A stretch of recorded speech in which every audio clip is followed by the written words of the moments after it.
live. I was expecting a better cue in, but we are here. Yo, thank y'all for joining us hard in the paint as always. This is episode 27 as I'm just alerted. And I just want to tell you, my energy has been, fluctuating, but obviously it's just going to be on 10 from this point on in my life, you know what I'm saying? So if you don't know me, I am JBobby, and I would like to introduce you to a little ISO segment. And the ISO segment is me going one-on-one with y'all. And listen, Adam Silver, your product that you have us buying, the NBA app, the app that you don't want us to stream, the app that you want us to see the game. I can't even watch a Detroit Pistons game. Yes, I want to see Kay Cunningham out there balling. I want to see the guy that you hate in fucking what's that guy's name from Detroit that everybody Killian Hayes. Killian Hayes. I don't want to see that guy have a terrible game in my life. But I just think that when you say, yo, watch this product and I can't watch fucking games. Or listen, I'm from New York. I live in the New York area. I can't watch a single Knicks and Nets game because it's blocked out in my area. I am not going to get the MSG app. I'm not going to get the Yes app. This is, you got to start with the bullshit, bro. I'm not fucking tuning into those fucking apps to watch a Knicks or a Nets game. I would like to watch it because I have the NBA streaming service, so I should be able to watch it no matter if the shit is in my area. So you need to come up with a better deal or just get rid of the fucking app and just let us watch streams, baby, for free. I know you're not going to let us do that, but I don't give a fuck because I'm paying this money and you're just doing me a disservice. So I would like to say around the fucking key where we got a great fucking co-host. We got Colin. How you doing? Doing well. Gio, how you doing? Let's get it. You know what I'm saying? The Italian stallion. Never seen Rocky 3. Never seen Rocky 3. What were you saying? No, I'm joking. I love Rocky. Nah, he's seen Rocky. You one. know what I'm saying? Start rumors. Yeah, I'm just making up shit. That's You know what I'm crazy. saying? I was just Clever testing your man. gangster. You know what I'm saying? Shout out Tony Soprano out there, one of the greatest shows, you know? I'm doing a rewatch right now. You are? I am, yeah. It's been going good. It's been going Wait, good. well, how far are you? End of season 1. Just started. Okay, so yeah. you ain't even get you. Nah. So, but you seen him before, though. Yeah. Long time ago, though. Oh, yeah. That's gonna be fun. So I like to recycle that. Yeah, you know? so What? Nah, I was gonna say, did you get to the veto episode yet? But you didn't get it. No, he's pitching, not catching. I can't quote the show because I'll get in trouble. But yeah, Son of there's a some bitch. funny bars. I feel like I've been stabbed in the hat. Listen, man. So my guy, Shai Gilgeous Alexander, right? Mhm. I feel like SGA is a top 3 player in the league, and people might say that, oh, well, how do you come up with that? Listen, man. After what he did to Steph Curry the other night, I legit think that he owned and he's arrived, right? You know, he was bullying. He posted Steph Curry, him cooking him. He crossed him up, hit the shot on mid-range. Then for the game, overtime, when they was in overtime, Yeah. SGA came down, made the bucket, then went back, got on D for Steph Curry. You know Steph Curry likes to pull up from 3. He blocked that shit and then went down the other way and made a layup to ice the game. And I think that's like when you do that on one of the legendary players, one of the best players ever in history, maybe the second greatest point guard there is. I think SGA is the greatest point guard right now. I mean, SGA is the best point guard right now, and he's a top 3 player. I think I have Jokic, Embiid, and then SGA. I think he has arrived, and I think SGA, you need to put some respect on his name because he is here. I love SGA. I like the OKC. They're fun, but I think they're going to compete for a championship this year. I don't think they're going to win, but I think they're going to compete. So, like, from a knee-jerk reaction, when you say SGA's a top 3 player in the NBA, like right away, you're like, wait, what are you saying? But then when you really think about it and look at it, you're right. He is. He's been absolutely hooping. He could ball. He could shoot. He could drive to the lane. He could shoot. He could drive to the lane. Like he could drive to the rack. No, but that's true. Like, Tell me more. Tell me more. But I'm just saying, his overall game is terrific. Offense, defense, all of it, and he's clutch. And he could move the rock like no one else in the league. Like he is one of the best players in the. I mean, like a top 3 passer. A top 3 passer. I love Gio's AI analysis. I got you. But the biggest thing for it is why he's top 3. He's got this Thunder team that we all predicted probably like 7-8 they'd finish. They're tied for first in the West right now. They're tied for first. But I also think they're that not fucking SGA, around. right? He had this thing when he was on the Clippers, and like Lou Will always talks about it. Like they knew he was special, right? They knew he was coming, and they was grooming him to be what he is today because they knew he was special, right? But Danny Green always told the story about how he was guarding SGA when he was younger, and then he made a bucket and cooked Danny Green, and the bench was like, cook his ass, SGA. And Danny Green was like, hold the fuck on, and try to pick him up full court. And then he picked him up full court, and then SGA cooked him full court. And he was like, I never had anybody do that to me before. So everybody knew what SGA is going to be. And I think he's arrived, and I think he's going to hit his prime, and I think that he's going to take that next step, next level. I think he's going to be one of the greats. I think he can be one of those players when you look down that line, he could be in question to a top 10 player ever. So I think SGA could be a top 10 player ever. I mean, I know that might be a little alarm for y'all because it's early. People don't like to take that. But I think that when you see his skill set and what he does, I think he can take it to the next level. Yeah, I mean, it is early, and there's I don't have a qualm with you saying he's a top 3 player because there's so many guys who are playing great right now. It's just I am not going to sit here and be like, oh no, Giannis is definitely better. LeBron is definitely better. Steph is definitely better. So it's just I can live with that. I do think if you look at the guard position right now, and I'm not putting this guy ahead of SGA because it's too early and he's only played 7 games, but De'Aaron Fox is also fucking hooping. And I think De'Aaron Fox is the best point guard in the league right now. He's averaging more points than SGA. Okay. He's averaging more assists. It's 50-40 from 3. Kings are 6-1 since he came back. And their offense, just like last year when they were had these crazy offensive numbers, defense is a different story with the Kings, but their offense was going ballistic last year. It's the same deal this year since he came back. I'm on the De'Aaron Fox train. I do think at the point guard, it's Steph, De'Aaron Fox, SGA, and Luka. And then that's the top tier right now. Listen, I'm with it. I'm on the De'Aaron Fox. So Luka is the 4th best point guard? No, I'm not ranking them. I'm saying it's those 4. It's those 4. If you had to rank the point guard, let's do it. If you had to rank the point guards right now, what would you do? We got to be. Are we saying right now? So far what I've seen this year? Yeah, performance-wise? This Who year, do I want? Not okay. Last In the year. first 2 this weeks, year right now. This year. I'll do SGA 1 because offense, defense, and he's played more than De'Aaron Fox. Yes. Okay. Then I'm gonna put Fox 2 just because I like him. Over SGA and Fox play better defense. Over Luka. Luka's got better offensive numbers than all of them. I would put honestly a Tyrese in this top 5. People forget about Tyrese's passing. People forget how good Tyrese Halliburton is. I would put Tyrese Halliburton over Luka Doncic right now. Right now. No, I'm sorry. I'm reversing. I can't put Fox over Luka yet, but I'll do SGA, Luka, Fox, Steph. From what I've seen the first 3-4 weeks. Listen, Tyrese 10 assists is minus 10,000. Yeah.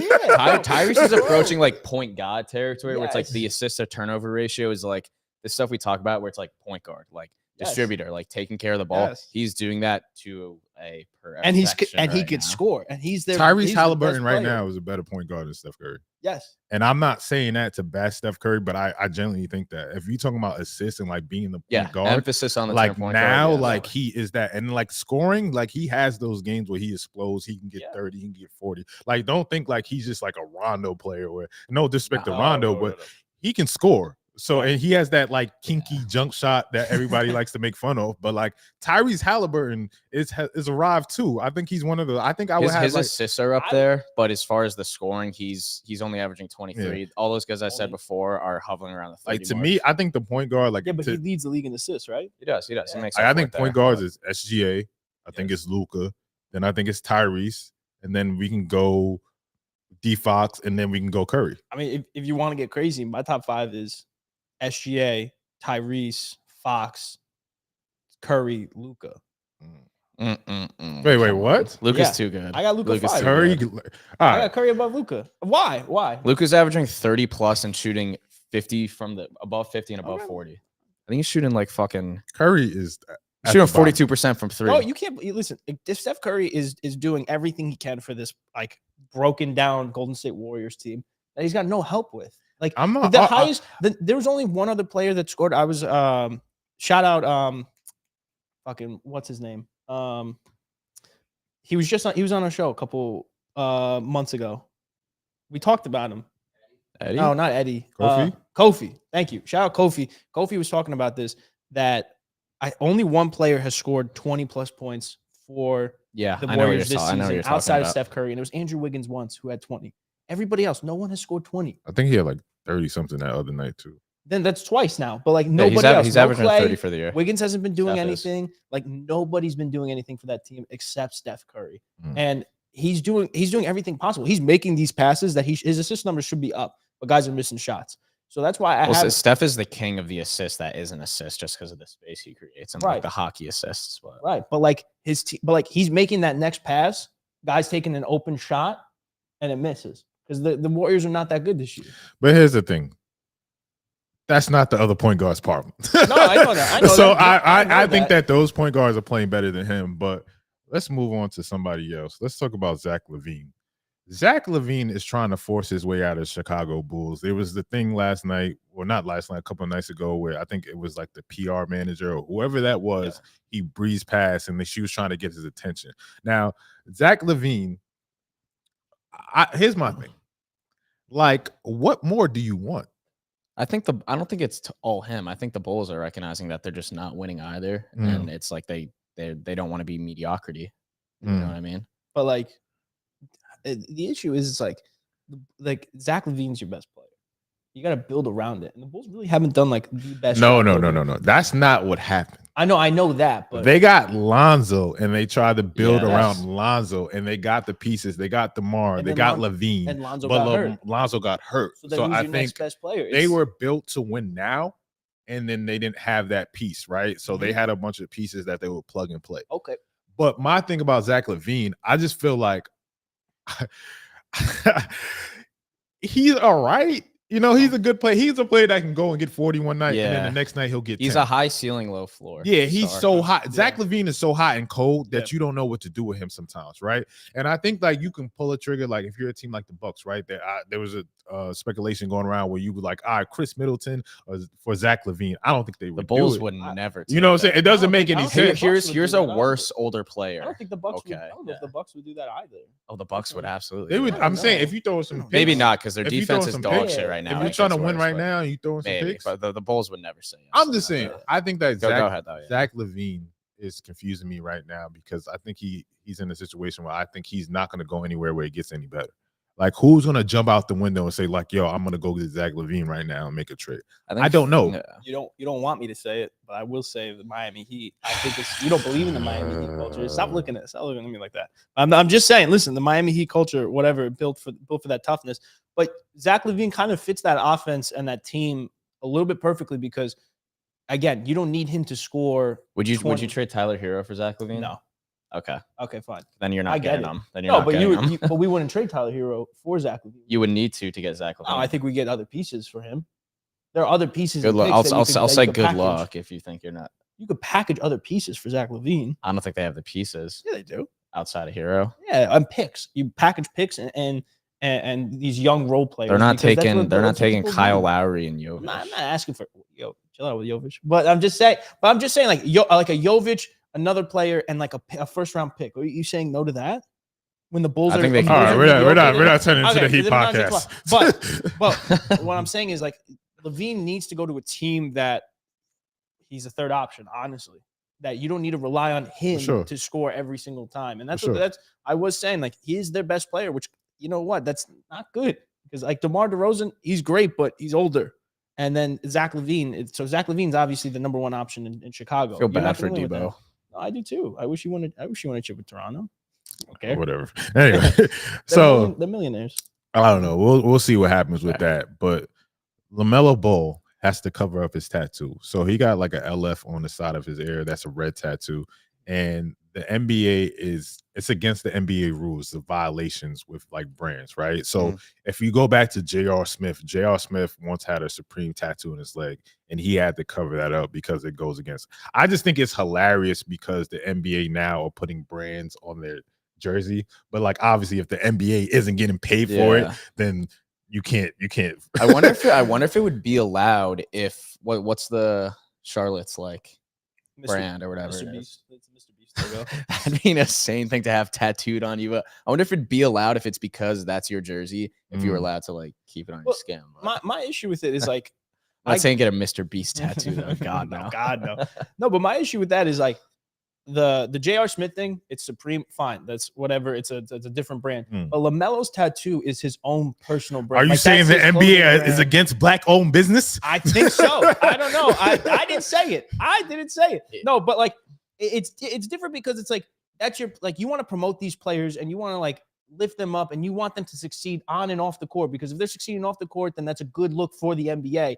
And what better way to do that is promote your own brand? Like this is LaMelo's clothing line and stuff. So I don't know why they wouldn't let that one like allow it, because it's his own, it's the player's brand, right? It's not like J.R. Smith was Supreme. I think it looks funny, but I kind of get it. I mean, if it's in your contract that says you can't get it, it's not like it isn't beforehand. Right. No, it's not like they just said, surprise, you can't get this motherfucker. Yeah. It's like, yo, you knew what it was, you know the rules, you can't get that. So like it does look stupid, and I think it is kind of a silly rule in a sense, because like if you can't get a tattoo on your body, that's kind of like, you know what's gonna happen next is like the king of like trolling as far as his appearance goes. Jimmy Butler's gonna get something like stupid logo like tattooed on his forehead just to see how like the NBA like responds to that. Like a fake tattoo. Yeah, okay, yeah. yeah. They make him just wear like a huge ass like sticker. That'd be cool. As if somebody got the hub on them. Chill out. no, that's crazy. No, but like the NBA is stupid with these rules. Like they also don't allow the it's not tattoo wise, but like they don't allow the headband that you tie. The ninja headband. The ninja headband, just so sick. Like you could make millions of dollars if you market that, put the NBA logo on it. Kids will be buying that all over the place. Yeah, I didn't get that either. Unserious league. It's turning into the no fun league, bro. Yep. What is we doing? This is the Adam Silver NBA. I don't like it. I don't like it either.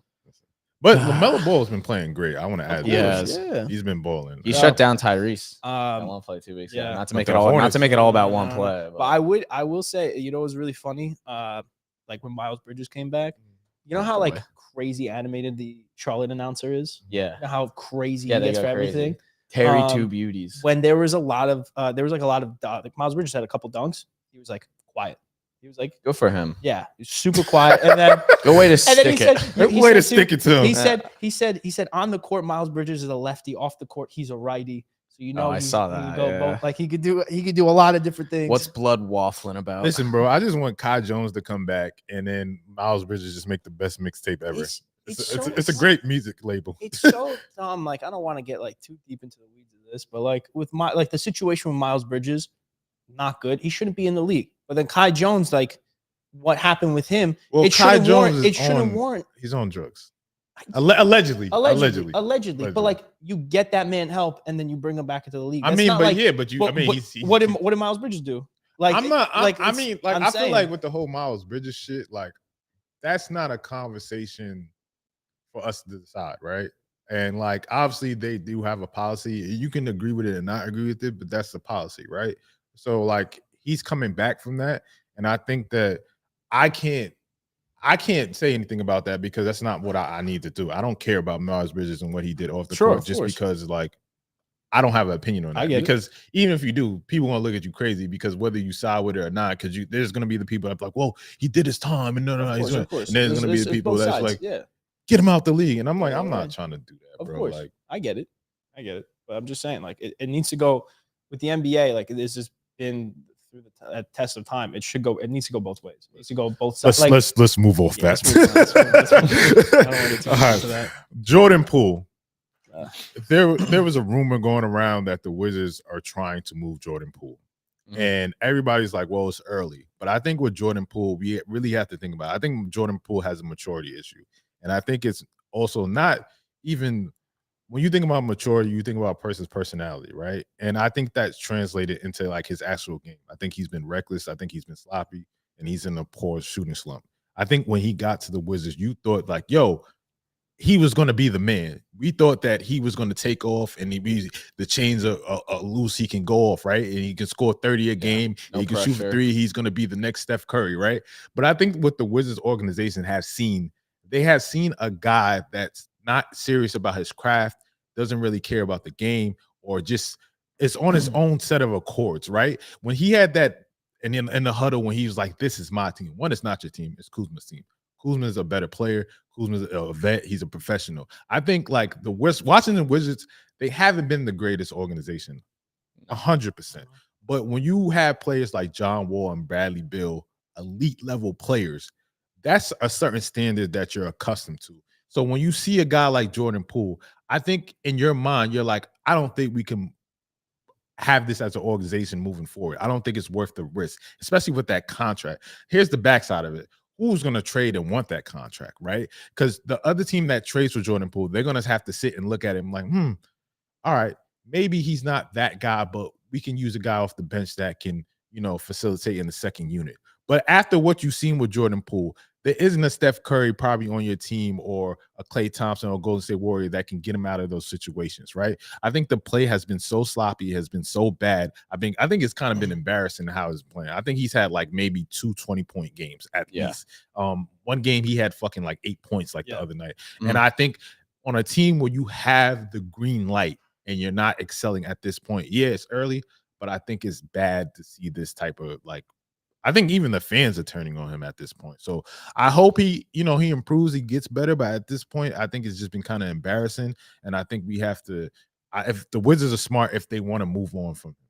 Well, I mean, it's so dumb what he's doing too, because he's taking shots that he should not be taking, like contested threes, way too far, like deep in the range. Like it's not his bag. And I don't know. That is his bag. But it's not happening. No, but I'm saying that. But that was the whole allure of Jordan Poole, right? He can do that. He can He can shoot those shots. I mean, Iggy said this 1,000 times, like, oh, he can do the same thing Curry and them can do. But obviously, we had to put the leash on him. Am I wrong? But the issue is it's the Wizards organization. Honestly, I think Jordan Poole needs to go to an organization that has that veteran leadership, either from the coaching staff or either from the players. So you talk about like guys who've been in the league who but he can be like, yo, stop this bullshit, because that's what that's exactly where he just was. And that's what he was. He needs something. He needs something in between where it's a better organization and there isn't pressure. Well, you have no pressure with Washington, legitimately zero pressure, and he sucks. He sucks. He has probably more single-digit games than double-digit games. And it's not working. So he needs to go to an organization. But they're not like putting him on the bench or anything when he's doing something stupid. That's exactly. And the Wizards are not going to do that. So I'm saying, but why bring him to a middle team, like a young team that you have the green light, that there's open, like. But here's my thing about Jordan Poole, right? Yeah. And Kuzma. Here's why I make the comparison. Before LeBron even got to the Lakers, Kuzma was there, right? And he's had that where he had to prove himself, and I think he's undrafted, right? Kuzma? At the second round pick. Second round pick. And he proved himself, and you saw the potential in Kuzma there, right? And then LeBron came, and then AD came, and then Rondo, the veteran leadership, and then he learned from that. He learned how to be a professional, right? It's in you. You can't make somebody do something. Jordan Poole just came from one of the greatest players ever, a team that won 4 championships with Hall of Famers. So if you can't learn from that, and you had Iggy, maybe 5 Hall of Famers, like if you can't learn from that, then what else do you need? What were you gonna say? The Brooklyn Nets are the team that should train for Jordan Poole, and I will tell you exactly why. Because everything that's going on with Jordan Poole was Cam Thomas 2 years ago. Guy who has had super high moments, can score a fuck ton, but also would take some bad shots, would get a little too much tunnel vision, wasn't really passing, wasn't really playing defense. People always talked about, why does Cam Thomas not play a lot when he was 2 years ago, when he was scoring a lot?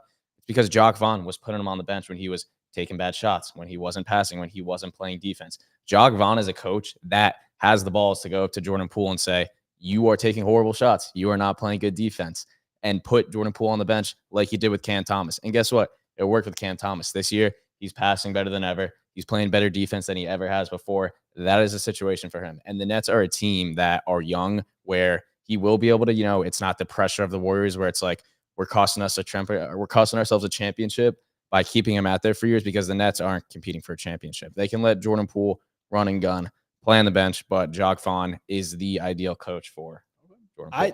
What would you take that contract? They can have Ben Simmons. That's true. Well, it's 2 teams with fat contracts of players that are underperforming. Okay. Yeah. I was going to say that he came from the Warriors, Jordan Poole. But I think with the Warriors, it was such a special circumstance. Like, you have 4 or 5 Hall of Famer players, and you have Steve Kerr there. It was he's coasting there. Like, he didn't really have like adversity, because they were the Golden State Warriors. Like you're with Steph Curry, you're with Klay Thompson, you're with all these guys that will bail you out. You're on one of the best teams of all time. You're probably a favorite to win the championship. There's not much adversity there. where you could go to a team that has like a veteran Hall of Fame coach. It's no nonsense. Like honestly, San Antonio Spurs. I'm not saying he should go there, but like a coach like Pop, a coach like Spo, like a coach like I'm not saying go to these teams, but those kinds of coaches that could whip guys into shape, that are not going to put up with that bullshit. That you know what, that could deal with that. That Jordan Poole will face that adversity. He's facing adversity with the Wizards, but they're just not good. And then he's not good, so he doesn't care. It's very unserious over there. The only player like Kuzma is like their best player, and he needs to get through his head that he's not the best guy there, and he needs to figure it out, or his next contract's gonna be like $5 million, maybe. You know, I mean, I joked about this, but I feel like he was a player like Teeter in the G League, right? Yeah. Because the only reason I felt that way is just because, like, I think that he's been on a level like when you're like, all right, you need some serious development, right? And I don't know if he's gonna get it on a team where he's just having a green light when he's able to do dumb shit, right? I think that you need to work on your game and craft, and you need to be humbled at some type of point, right? And I think he's in a place, and I think it is the organization too, only because like when you think about it this way, if you're in an organization that's bad, it kind of fucks with you mentally. You're like, oh, I don't really give a fuck because we're gonna lose and we're gonna get smoked, right? So it doesn't motivate you to be a better player and come out and go down a hill. And it's not even like that. Like you could go to a bad organization that has a good history of success, like the Lakers. They're not that good right now. They're okay. They're like lower in the West, but they have a history of success. They have that pedigree. Go to a team with that kind of pedigree that has seen that's like a Spurs that have like the that's a slippery slope. I mean, you can't judge a team how they're going to be and how they're going to produce you based on like the lore and like we talk about that with the Wizards though. Like they have no success in their history. We make fun of them. This might be more of like a football thing, but I think the Patriot way and the Giants way and like the old school. We've always done it this way. We've always done it this way is the most dangerous phrase ever because it means we're not adapting and we're gonna suck. And like I'm not talking about that, but I'm talking about like organizations that like hold themselves to a higher level versus like a Wizards team that's like they haven't been good for a long time. They did John Wall dirty. They did like the things Bradley Beal. Like that's what I'm talking about. Yeah. But all right, fuck it. Well, Jordan Poole, I hope you get better. You know what I'm saying? You're on bullshit. But listen, it's Thanksgiving weeks, baby. You know what I'm saying? Black Friday. Time for the discounts. Time for you guys to get your flat screen fucking TVs for a discount, even though there's no real discount. Big Bowler brand. Get your big bowler, your slides, them nasty ass slides. But listen, NFL Thanksgiving or NBA Christmas? Which is better? Wow. Voila. And NBA is exceptionally better. Yeah. It worked out this year because the Lions are good for the first time in forever, but they make the Lions play every year. The Lions have notoriously been a bad team. So most of the time, it's not fun to watch. I mean, there's only 3 games. NBA, they handpick the best teams every year. And what I will say with Thanksgiving, like I'm eating a lot. I'm going to fall asleep. I might miss some games. The tryptophan. With Christmas, with the NBA Christmas, like that's all day. I'll catch. They also like time it wrong. Like NBA Christmas starts at like noon. Yeah. And like the highlight of Christmas is like in the morning, you're like giving out gifts to people. So you do that. And then when that's over, you got basketball day. Whereas NFL is there's games all through the afternoon. Like if you're like I eat early on Thanksgiving, that's what my family does. Yeah. So I remember the Giants were playing the Cowboys last year. I mean, I guess I should have been thankful I didn't watch because they got their asses kicked, but I missed like half the game because we were eating. So. And I feel like it's been the NBA Christmas has been a little bit more iconic. Like you said, they handpick and stuff. Like I remember like Heat versus Lakers in the peak of LeBron there. Like, I remember that with the short sleeve jerseys. Like I remember that. That was one of the best Christmas games ever. LeBron versus Kobe. Yes, that was one of the special ones. Like them going back and forth, and like Kobe talking shit to LeBron, saying you ain't win shit. Do you remember? I'm a huge football fan. We're all big football fans here. Do you remember like an NFL Thanksgiving game from like 10 years ago? RG3 against the Cowboys that one year. I remember Ron Dane had a great fucking. y'all ruined my fucking. I know. I watch sports. I don't know about you. I know, but I'm just saying. I feel like there's been a lot more iconic moments. No, for sure. Because watching the Detroit Lions every fucking year is not good football. Like this year.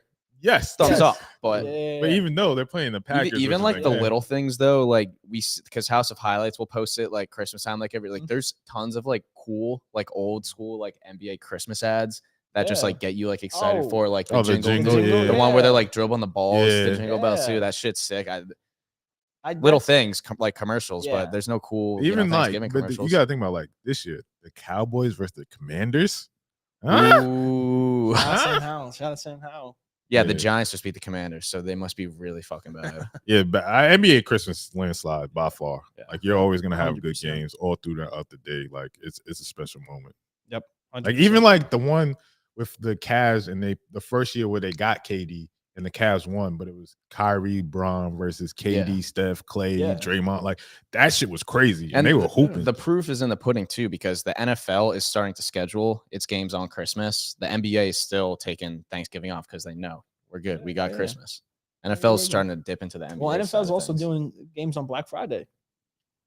You right? Jets are playing on Black Friday. Which, yeah, but well, that was because of the Amazon deal. No, I they know. gotta get something else. yeah, I'm staying the hell away from fucking East Rutherford, that area on Black Jeff Friday. Bezos. That's right by American Dream Mall too. Yeah, man. It's gonna be crazy. Jersey, baby.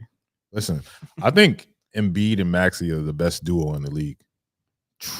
And hear me out. Hear me out. I'm hear me out. listening. And I'm everybody at listening. home like, are you fucking crazy? You don't know anything. You're a casual unfollow. But here's the thing, bro. I'm impressed. I feel like what we want from Giannis and Dame is what we're getting from Maxey and Embiid. I feel like when we talk about the pick and roll and all that shit, yes, I like that take. that's what you want, right? But you're seeing the chemistry with Maxey and Embiid, right? And even when Embiid goes to the bench and then like Tyrese Maxey is still out there running the second unit going crazy, like Tyrese Maxey can go from 0 to 15 real fucking quick. And like his shooting has been very impressive this year, and he's been holding it down. And I feel like this is Tyrese Maxey's breakout year. I think we've been waiting for this and we're finally seeing that. And I think Tyrese Maxey is going to be one of the top players in the league. So I think that is going to be one of the reasons why Embiid stays in Philly, because he sees the potential of Tyrese Maxey. I don't think that the Sixers are going to win a championship this year, but another star player might see that and like, oh, I like what they got going on. I like Tyrese Maxey. I like how he plays. I like the type of like enthusiasm that he brings to the organization. I need to come there. I need to help these guys win a championship. It might be a wing player. They need a strong wing player. I think Tobias Harris has been playing phenomenal. I'm not to shit on Tobias Harris. I think he's been playing well, but I think if they get another wing player and a strong wing player compared with Maxey and Embiid, that can be a championship team. And I think that they are the best duo in the league. And people might say, oh, that's fucking crazy. Bro, they can both get 30 at will. And a lot of teams can't get that out of their best two players. So shout out to them, bro. I mean, there's only 3 players right now who are averaging 29 or more on 50-40 splits, and 2 of them are on the Suns. Like, I'm saying it's KD and Book right now. I think they're the best duo in the league. I just haven't seen enough from Maxey yet to be no. What I've seen has been fantastic, but it's only been 3 weeks. I still feel like, I'm not going to give that crown already just 3 weeks into the season. Maybe you could say they've been the best duo so far this year. I think that's valid, but I can't surrender that just as early. Like if we look at things like on paper, then it's like honestly, like LeBron and AD could be argued the best duo in the NBA. But like as of right now, like I kind of agree with you, but I don't agree with that at all. Though. Yeah, I mean, on paper, nah. LeBron right now, no. has been nuts. I'm saying like Book and KD have history of being great players in this league for a long time, and also right now they're both playing out of their mind. Yeah, so that's why I get for it. them. It's those two. I will say though, like with 2 Embiid, underrated defenders also. with Embiid and Maxey, what makes it really special is these are 2 guys that truly love Philly, love being with the 76ers, truly believe that team can be great and that elevates their play and that they want to be there. And I think it's really the Philly's building something. Like this is a different turn in Philadelphia that we haven't seen in quite some time, that they could really turn it up a notch. A low key duo that not right now, but maybe by the end of the season that could be in the argument for top duo, Chet and SGA. Honestly, I think Chet has been playing really. I know it's crazy, but Chet's been. We just talked about how SGA is a top 3 player in the league, and then Chet has been unbelievable, and his game is only going. He hasn't been unbelievable. He's been. He good. hasn't been. He's been real good. I mean, like He's everything been I real just good. said about Yeah. like Maxey, it's just that, but like times 10 for like that duo, because they at least like Maxey and Embiid. I mean, Harden was there last year, but they've been playing together for a while. Like those guys are just getting it together. Like I'm not even. Chet this year has been on and off, inconsistent, and that's not Rookie. exactly. But But it's so, the end of the season. Exactly. End of the season. I'm saying end of the Still, season. still. end of the season, they season, won't we'll be. talk about it like Chet that. has had some strong games, but like consistently, he has not had enough. No games rookie for us. has ever been a part of like the best duo in the league Like that's not as a rookie. That's Like not- it's not wow. gonna happen. It's not gonna happen, bro. And Chet is not even like the second scoring option. Who's the second scoring option there? What? Jay Will. I mean, I haven't watched. I haven't been able to watch a whole lot of No, things. it's been Chet's Chet. like the third option. No, Right he's now, not. bro. It's SGA than Chet. No, it's not. Look at the scoring. I think he's All right, go second. ahead. on the Go team. look at I'll the I'll look at the scoring. scoring right now. No, I will. Go look up the stats. I bro. will. I will. Thunder stats right now. J-Dub. Jalen Williams is so By fucking half point. underrated. Half point. See, Listen, I seen Chet get like 8 points the other Chet night. had 36 in a Huh? Chet had 36 the other day I, too. know, I saw that game. Yeah, that's what I'm saying. But I'm saying Yeah. he's having good games, but it's not consistent enough for me to even entertain that conversation. Anyway, All right, fine. Ja Morant makes the Grizzlies a playoff team. That's not a shocker. That's not. Oh shit! Hot take, I'm actually. The more I've thought about this, I'm not totally on board with that. I Oh. think they could struggle. Listen, Oh. hear me out. Okay. I think that when we look at when Ja Morant was away from the team the last couple of years when he was injured, the record was like 22-2 or whatever the case may be. And we looked at it like, oh, is this Grizzlies team good without Ja Morant? And I think that we realized that no, they're not, because we're seeing that in full, right? Ja Morant has been away from the organization, and whatever he has in terms of like being a leader and being a presence and helping that team gel and being a leader and being a point guard and a floor general, even if you're not playing, you being there helps your team, right? Yeah. Now that Ja Morant is away from them, that team looks fucking horrible. They don't have the scoring, they don't have the pieces, and like the only real difference is probably what like Dylan Brooks being gone. Which is There's I mean, Yeah. that's what I was gonna say. Like last year, they were not like a super like efficient like offensive team. They won because they would fucking smoke you in transition, and they were a good rebounding team. Ja Morant, maybe the best transition player in the league. He's not there, and the boards. What's his name? Big Steven guy. Adams. Yeah. No, well, I'm getting there, but Okay. Jaren Jackson Jr. Great player, but not a good rebounder. Steven Adams is Which not is going to be there crazy. all year. So there's your rebounding and there's your fast break. So they don't have that this year. And then everyone says, oh, Dylan Brooks sucks, but you let Dylan Brooks go. D'Anthony Melton, who just had 20 points, made like 6 threes against the Nets last night. You let him walk for free. Brandon Clark tore his ACL. The guys who are averaging 20-plus minutes on the Thunder right now, outside of Desmond Bane and Triple J, Smart is hurt, Xavier Tillman, Santi Aladama, Zaire Williams, Bismack Biyombo, David Roddy, and Luke Kennard. You think that's a playoff rotation? No. I don't. And with the With Grizzlies, Ja, yes. With Ja, they'll make the playoffs, but it's going to be a Yeah. struggle. It's going to be a with the struggle. Grizzlies too, it's like Well, hold on. You bodied that. I got a good coach. Told me to speak up to that. the Grizzlies too. It's a vibe thing with Ja. Honestly, it's the energy like in the locker room, like you said. Him being there changes like how they feel, and when he's on the court, when he's scoring, he takes the attention to him. So that brings out open stuff. He elevates Triple J. He elevates everybody else on the court, and it's him not being there. It's Steven Adams getting hurt. Brandon Clark is an underrated player that was that's a good part of that roster. But even with Dylan Brooks last year, Dylan Brooks was valuable to that team, but he just wasn't efficient. And you're seeing it now efficient. It's better Dylan than Brooks. Zaire Williams. Yeah, 100%. So once Ja comes back, I think, they'll make the playoffs. But Desmond Bane is the bucket, right? And Yes. like, I think when you have him and Ja, it takes the pressure off him. So like, it helps the synergy in that offense. Yep. Now, when they get back together on the court, like they almost beat the Celtics last night. They did. And the defense is still there. The defense, they're Ja still Morant playing is a- stuff. I think is a they're top difference 10 in maker steals there. this year. And Ja Morant's a difference maker and there. JJ on the offensive side of the ball, JJJ on the offensive side of the ball, he's been impressive. Like we know he is. You know what I'm saying? He's today's modern Chris Bosh. Just can't fucking rebound. But Makes yeah, no he can't sense. rebound for Makes shit. no sense. But I think when Ja comes back, I think that organization gets a jolt and they'll be in playoff contention as soon as he comes back. So free Ja, as we know. 5 teams with the longest playoff drought. Oh yeah, He's got the answer. Kondo, you got the The answers. our producer Ryan Kondo has the the answers. answers. So longest playoff drought. 5 teams with the longest playoff drought. I'm gonna say, One of them has to be the Detroit Pistons. Yeah, I think that's pretty obvious. Is that correct, producer Ryan? Pay this guy. Our producer is He's playing Angry Birds right now. scrambling. Yeah, he's playing Brick Breaker over there. It's funny that like Charlotte's like the worst team, but it's like not them. I I assume it's not them. They made the actually. I'm trying to think. It's confusing now because you confuse like plan with. I know it's not the plan. Yeah. Ready? Yes, we are ready. Okay, so I said the Detroit Pistons. The Detroit Pistons are number 4. Yes, The Indiana Pacers. That's a good one. that's a really good one. Indiana Pacers are not on the list. Oh, I'm gonna go with Charlotte because now I'm second guessing myself.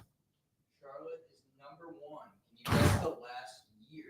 Kemba year 2016 when they lost to the Heat in the first round. 2016. yes. Wow. So 2016. I really wound it all the way back there. I started saying it's weird how it's not the So Hornets, and then I remembered all 2016 that. was the last okay, lost to the so Heat in that's the the first longest. round. No, I remember. Al Jefferson was there, Yep. the last great back to the basket guy. Let me think. So we said Pistons. We said the Hornets. I'm gonna say the. Did the Thunder Thu- didn't technically yeah. make it last year? So are the Thunder on No. there? No, they were there in 2020 Yeah, though, they with Chris Paul. It's not the Thunder. Let me think. Oh, the Magic. Ooh. They were there in 2019 with Vooch because they played the Raptors in the first round. Is it the Magic? I guess that's 4 years ago, but Yeah, Hornets for 2016. The Magic are on here. it's probably tied with a Yeah. couple. The Yeah. Wizards? The Wizards made it in 2021. Okay. Oh, that's right, Russ and Beal. So what do we get? We got number 1, 4, and 5. You have 1, 4, and 5. There's actually a tie. So Charlotte's number 1. Pistons are 4. Pistons are tied. They're tied for 3. Excuse me. And then you guys got Magic. Magic. Pacers are also tied for Magic. So we're missing So- we're missing one. You're missing. Yes. We're missing one. Yes. How far back is the drought? 2019.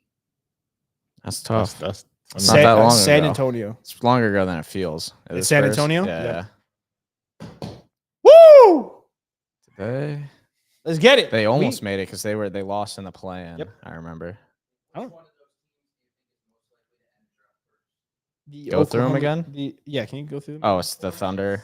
Probably the Thunder. Pistons, Spurs, Magic, Thunder, Pacers. Yeah, I think Thunder. Thunder. Thunder first in the I'll West give right you. now. I'll give you Pacers second. But what? Yeah. What about? Okay, so outside of the Thunder, then who else? I would say Pacers probably, Pacers Yeah, are Pacers. second. and then Magic after that. Yeah. In that order. Yeah. The other two. San Antonio probably Ass. after that, and then Charlotte might never make the playoffs Yeah. again. That's actually very like level. Each team is kind of like. And the same with the Wizards. Yeah. So Angel Reese has been in some controversy, right? Yeah. Angel Reese has been benched. Angel Reese has been not traveling with the team. There's been a lot going on. And I ever since he was in that Lotto video, I know it was going downhill. I just like because I felt like they were getting a lot of attention, and I feel like maybe like this could be getting to their heads. So I can understand. Forget that they're like kids. At the Yeah, end of they're the day. young. You know what I'm saying? They're having that much success. They're making that much money.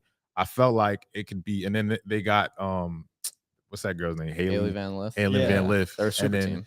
they were supposed to be this big super team when they were supposed to dominate. And I felt like there was going to be a little bit of controversy, but I didn't think it was going to be And this much. they lost already to somebody. Yeah. too. Yeah, and They then got beat. they lost to like some bum ass team. Yeah, And it was like a buy game type of loss too. Yeah, and then Angel Reese mother It's- and then Flajay's mother have Yeah. been going at each other on Twitter, and then Flajay's mother started talking about Angel Reese's GPA, and they're saying that there was a rumor going around that she's been suspended indefinitely from the team. I don't think that that's true, but just to see the drama and what's going on, I just think that how is this possible? Like, how could this team get so out of hand? I know they have a lot of celebrities and a lot of popularity right now, and I know it's LSU is a big program and they just won a championship, but it can't get this out of hand.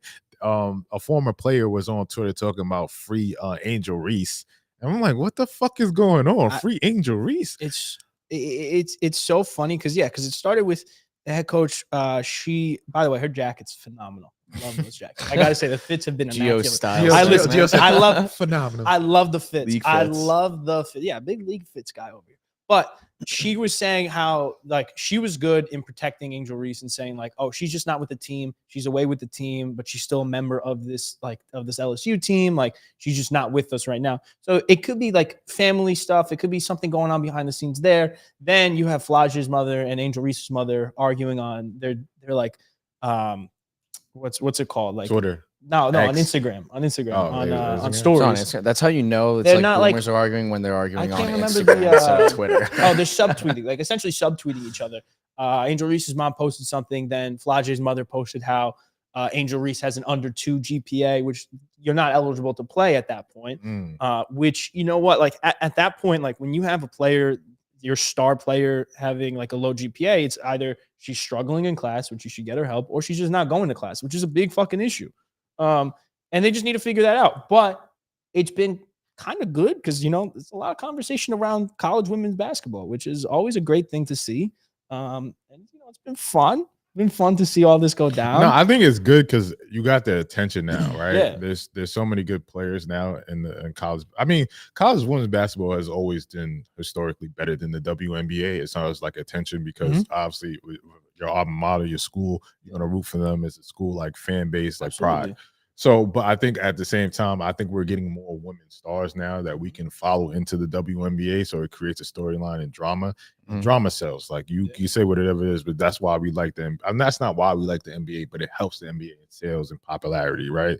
So when you have that aspect added to the game, that means that your game and people are following and they care about what's going on because that could happen anywhere, but do you fucking care? So if you're that invested in a player and in an organization or a team, that means that it's on the up and up in the right direction. Not the drama, but just the fact that people are engaged of like, what's going on in LSU? Why is this happening? Oh shit, what the fuck? Like that's enticing to like a fan and like other people that are not involved in college basketball women's and they be like, oh, I need to be involved. So I think it's good for the sport in terms of like attention, but at the same time, LSU need to get the fuck together. Angel Reese, I don't know if it's some like off the court drama issue, you need to humble yourself and lock in.